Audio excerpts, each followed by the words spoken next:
is WJOB AM 1230, and of course we are also on the FM dial 104.7. It's the City of East Chicago show. I'm Verlie Suggs, the host of the show. About to lose my voice. And I have with me today Mayor Anthony Copeland from the great city of East Chicago. Good morning, Mayor. Good morning, Verlie. And I also, and I have with me Chief Serna, because I wanted to unload both barrels today and let you know what we're doing on the public safety side when it comes to safety during coronavirus. Good morning, Verlie. It's good to see you both are not only socially distant, but also wearing your safety precautions, your masks. Yeah, well, we practice it religiously here in the city of East Chicago, Verlie. In my office, I wear this all day long. And that was prescribed by Dr. Browning. So Dr. Brownie is the health commissioner for the city of East Chicago. Great that East Chicago has maintained their health department and such a wonderful commissioner. What is some of the advice that he has shared with you for the citizens of East Chicago? I mean, he hasn't reinvented the wheel. We're doing what the CDC says to do. You know, all of the things that they're asking the people to do across the nation, it's the same thing that we're doing here. The simple things, like I say, continuously, every chance you get to wash your hands, use sanitizer when you can't wash your hands. The mask now. Everybody is starting to see that you should wear masks all the time. Social distancing, every chance that you get to do the social distancing. And again, to check on your neighbors, check on the elderly. It's just those simple things that we've been instructed to do. You know, we've been able to invest in PPE for all of our employees. That was one thing that he suggested to me, that we supply masks across our entire workforce, and we've done that. And gloves. And for our police department and fire department, it's masks, it's gloves, it's gowns when they're gonna and goggles. I even see the disinfectant in the corner, so I guess you guys are cleaning up after every meeting. And well, in all of our buildings, we have installed through a relationship we have with Centos, we have installed hand sanitizers that you put your hand, you pump it, and it goes directly in. Anytime you enter our public buildings and you exit out our public buildings, we make you sanitize. Inside our fire trucks, we have dispensers. Inside all of our squad cars have sanitizer. Our garbage trucks have. All of our vehicles have sanitizer in it. And so then these are the things that when you have a wise commissioner, these are the things that you'll be cognizant of. Well, one thing I've noticed in the city of East Chicago, on your website, you have actually maintained a running calendar of not only the number of coronavirus people who have the virus, but also the fact that up until some time, no deaths. That you broke it down by not only gender, but race and age. Well, I can share that with you now, Verlie. This is an update as of 8/45/4/22/20. It shows the ages from 13 all the way to 90. When it comes to ethnicity, African Americans, 23. Latinos, it's been 35. White, it's been 2. And then we got 17 unknown. Gender, male has been 32, female has been 44, and then we got 1 unknown. So as of to the 22nd, it was 77 cases in the city of East Chicago. And we have no recordable deaths that we know of. Meaning this, Dr. Browning will not use any data until it's recorded. So in the city of East Chicago, since we have a health department, you have to get a death certificate in the city of East Chicago. You see, so we have the ability to record it. Let it be if it comes from the county, here, there. So there can be where someone could have died at home, the coroner could have picked them up, and we have yet to get that information. So, but as of information that's been filed in the city of East Chicago through our health department, to date we have no recordable deaths. Well, that's wonderful news to hear. Chief Serna, how has this been challenging for you running the fire department and taking these extra precautions for your men and women? Well, Verlie, good morning. I just want to say, by God's grace, we're going to make it through this, and we're all in this together. The East Chicago Fire Department, all of our public safety workers, the police officers, Superior Ambulance, who does our 911 transport. Everybody has been professional. Every firefighter, every police officer, every EMT and paramedic has handled this professionally. It's our duty. It's what we swore an oath to do. But when you come under the stress of a pandemic like this, I can't say enough how our firefighters have responded and raised their level of professionalism. The tough part is being able to get a hold of all this PPE. We have so many orders still out there, but we have been able to acquire a lot of things to protect our firefighters. Is that some of the equipment you have with you there? Yes, that's some of what I have here. Some N95 masks is what we assigned to our firefighters and our police officers. We also have a little bit higher level P100 masks available too. We're going to begin doing temperature checks on our workforce as they report to work. The gowns, the eye protection, all these things, we couldn't get them delivered overnight when we needed them, but they have been coming in. And I think overall, you have to follow the guidelines, and for sure our Superior Ambulance contracted 911 transport has been following those guidelines. We've done things within the department to help limit our exposure. We've adjusted our response plans. We've made some moves with the medics in their quarters where they're stationed at, all to keep everybody exposure limited. We want everybody's exposure to be limited. We're still answering calls that we have to answer. There's no getting around. Just like the grocery store worker still has to be there checking groceries out and stocking shelves, we have to be there providing a service. But what can we do to limit our exposure? And those are the steps that we've taken as a fire department, and the police officers have done that as well. I know that they're taking reports over the phone, they're doing different things, but we have to do our job, but we're doing our best to limit exposure. And also, Verlie, we have separated the EMS from the fire department. We now have the EMS housed by themselves. We've reduced the responses that the fire department goes and aid the EMS. And the city of East Chicago has been blessed because all of our firemen are EMTs. All the ones that came in since 2011? Since 2014, yes. All cross-trained between firefighting and emergency service. And they have to hold that certification in order to be a fireman. They lose that certification, they can no longer be a fireman in the city of East Chicago. That's how adamant I was. I was an EMT for 27 and a half years. And I saw how I could even go to the call with just a different spirit. When I went there, if it was medical or somebody need help, I could sit there and aid them.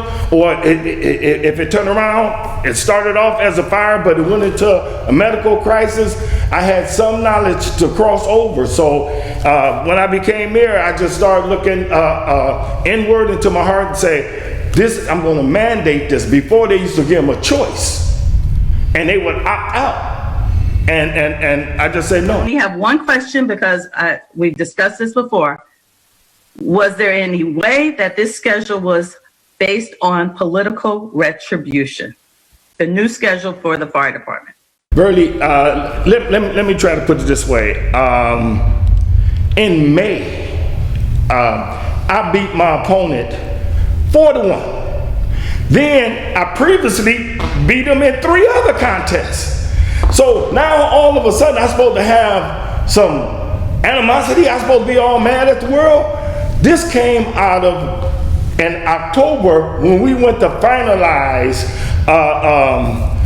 the salary ordinance. The salary ordinance. September 23rd. And see, because I'm trying to be careful with what I say.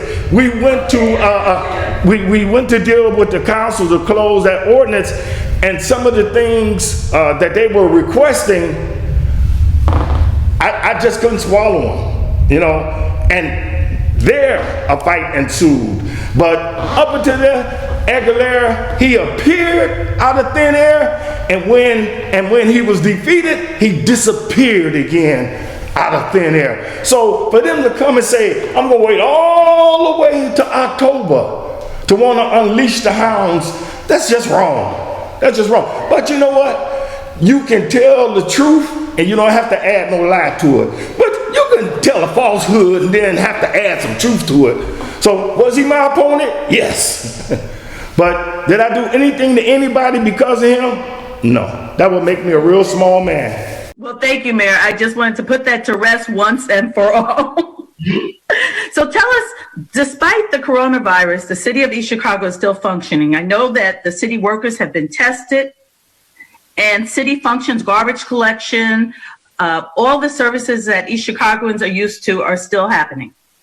Well, Verlie, I can tell you about a year ago, for the last 5 years, 4 years, about 4.5 years, we've had surpluses, okay? And these surpluses have been growing over the years. And people was fighting with me about spending all the money. And I told him, one day, it's going to be a rainy day. You got to save something for a rainy day. But I didn't know it was going to be a virus day. I didn't know it was going to be a COVID-19 day. But in practice, that's what I was trying to tell them. And now, by us having a reserve, we're going to weather this storm for this year. I know we won't have to lay off anyone for this whole year. We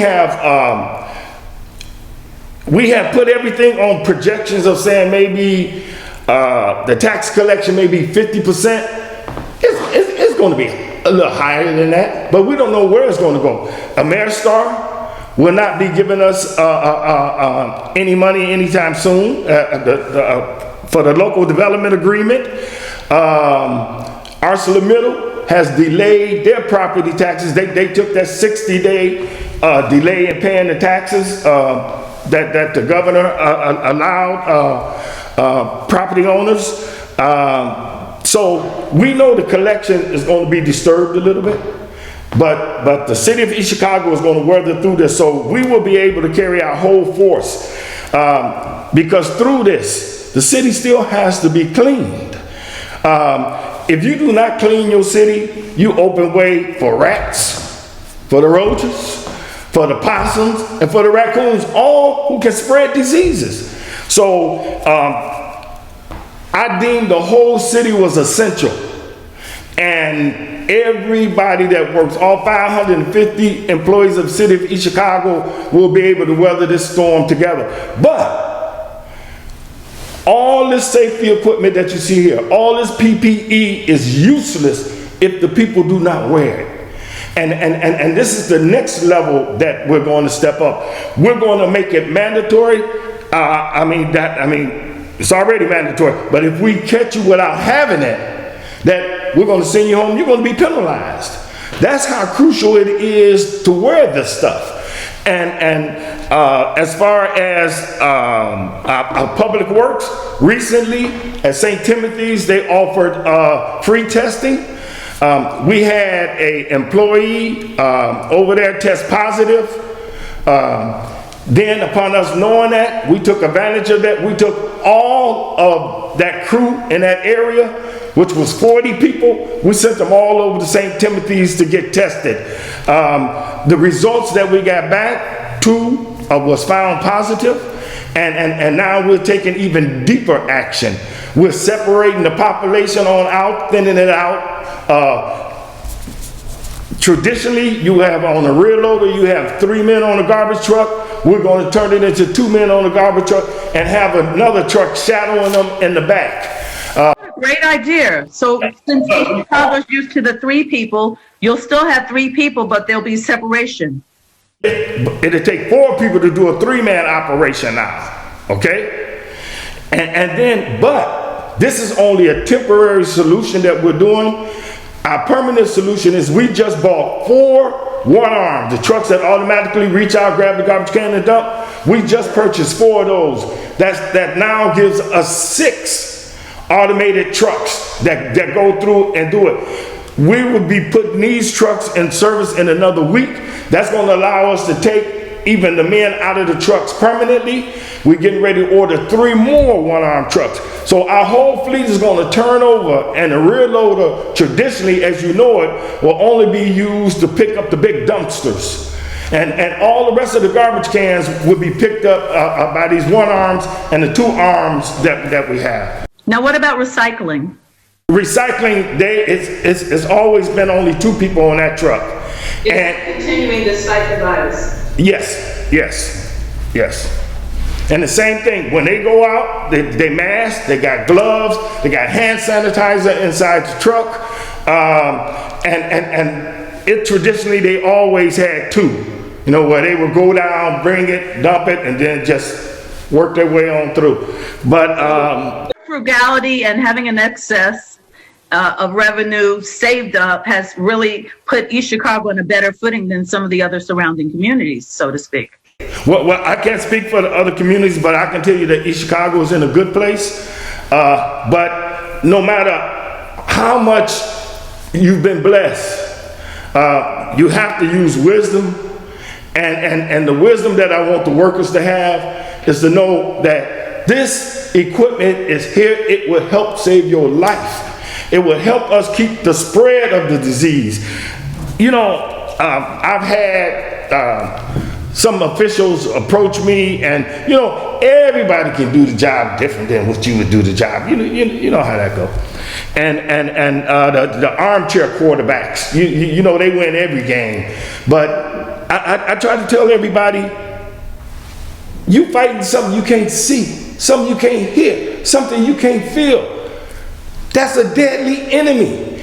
And if we do not come together to fight this, it's going to pick us off one by one. So if we could just come together this one time, put aside our political divide, and come together and see there's a greater mission.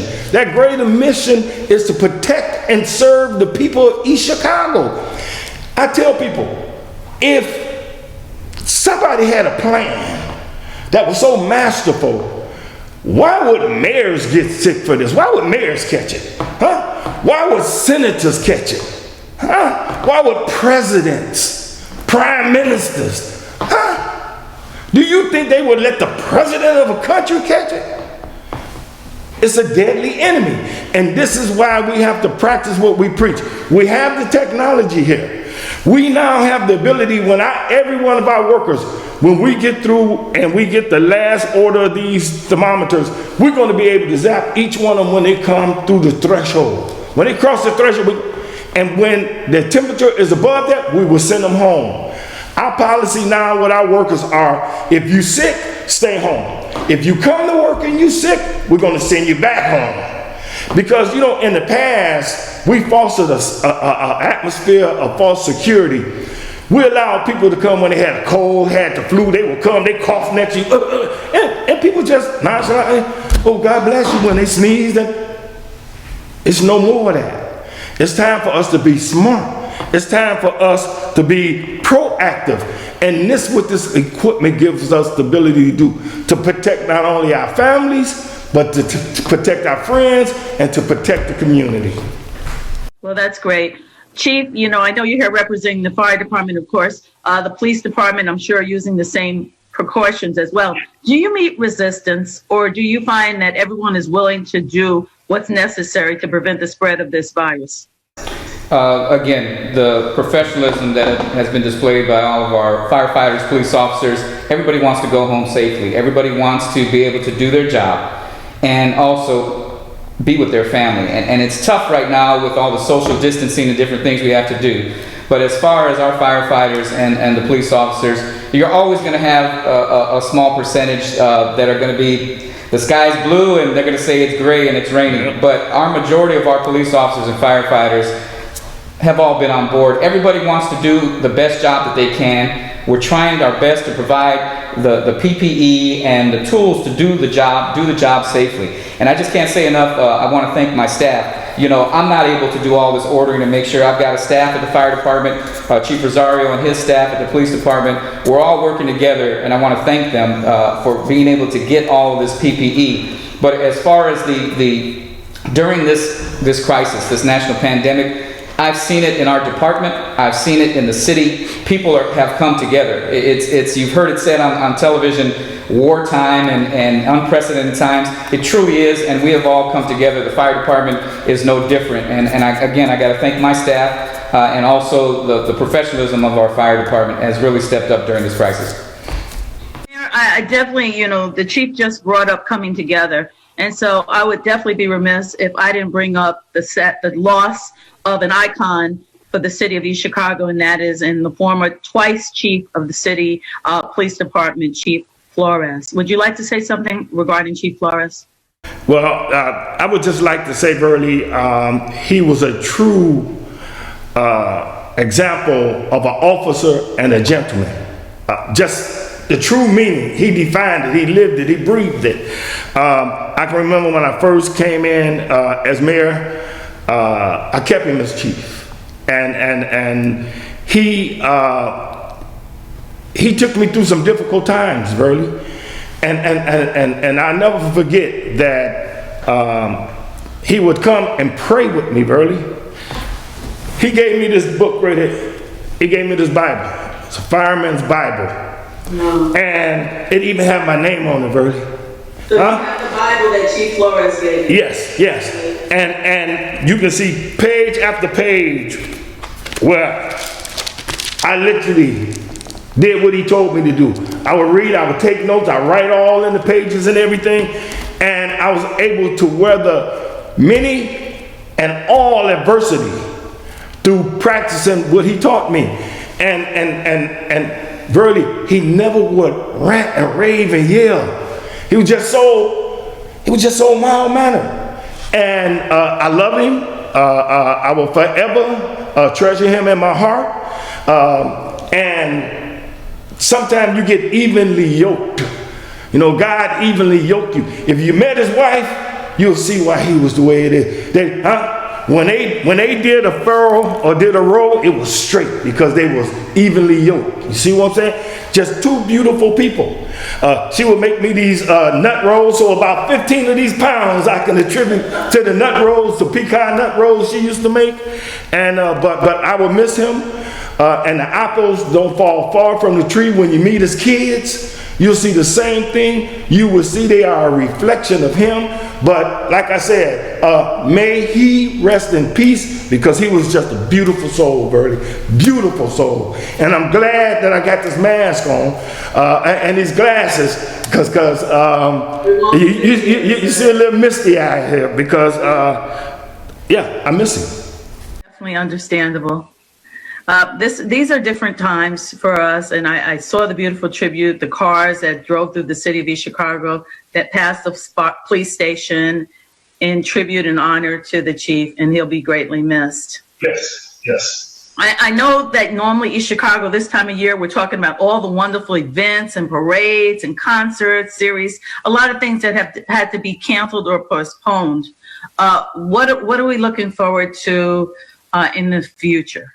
Well, Verlie, I would tell you right now that everything is postponed in my eyes, except for maybe one event. And again, because it's about unity. It's about UNITY. It's about unity. And one of the greatest days is bring us together as a country. And we need to be together in this dire time as a country. So I think that we can't forsake the 4th of July. Even if we do the fireworks, you see what I'm saying? We have to send that message that we are a united country, and that day is our day of unifying us in the spirit, and we're trying to unite to fight an enemy. So that day, I know, will stay on the calendar. All the rest of them got question marks, but that day... With the fireworks, you can do it like a drive-in theater. You can sit in your car and enjoy. Hey, thank you, Verlie. Thank you. I'm glad I thought of that. So, Mayor, I know East Chicago has been a city where people have been able to get so many incentives to come in, to move in. And houses don't stay on the market long there.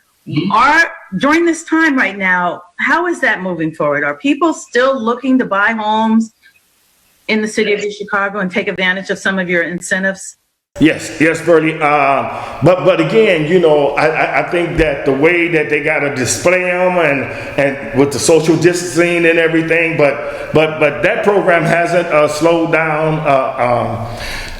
We've been blessed to date to have 298 new homeowners.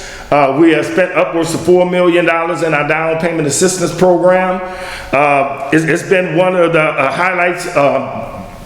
Probably even be one of them legacy building things, you know. People can say he did that, you know, but the new residents that's coming in is bringing vitality and more ideas and everything into the city, you know. Just a fresh way of thinking. I mean, I have some of them reach out and call the mayor's office and say, man, where I come from, I couldn't even get in touch with the mayor. And I didn't call the mayor directly. He called me back and I talked to him. Yes, you know, yeah, we got a little Mayberry in us. So let me ask you this then, as we talk about new housing and former housing, West Calumet, there's been stories about the plan for redevelopment there in the West Calumet footprint of what was public housing at one time. Right now, Verlie, as we speak, the city is setting aside about $2.5 million where we would be putting up model homes in zones 2 and 3. Zones 2 and 3 go from McCook all the way to Parish. So in that area right there, that area has already been cleaned up by the EPA. Zone 1, which was the West Calumet complex, no housing will be put in that area. We're looking for development to go in that area. What we pushed for was the highest level of cleanup. And that was pushing for residential standards when it came to a cleanup. But I never said that we would put houses there. We were looking for the highest level of cleanup so that whoever came, we could attract developers to come in, and that would be less work they would have to do to clean up, you know. But now let me get this right. I removed the people out of there because of the imminent danger, but then I'm supposed to bring them back there. And can you imagine if I put houses back there and someone got sick? They would want to now say it was premeditated. The mayor knew ahead of time, he did all, and he put us back here? No, the place is uninhabitable, it's unfit for human occupation as far as living there, you know. Now you can asphalt over it, make big parking lots and cover it up and then put a structure there. The developer wants to put a logistics center there. Those are the centers that sit there and supply your Amazons, your Walmarts, and, you know, like big distribution centers. But I tell you, some people still think that we should put houses there. No way. Not under my watch.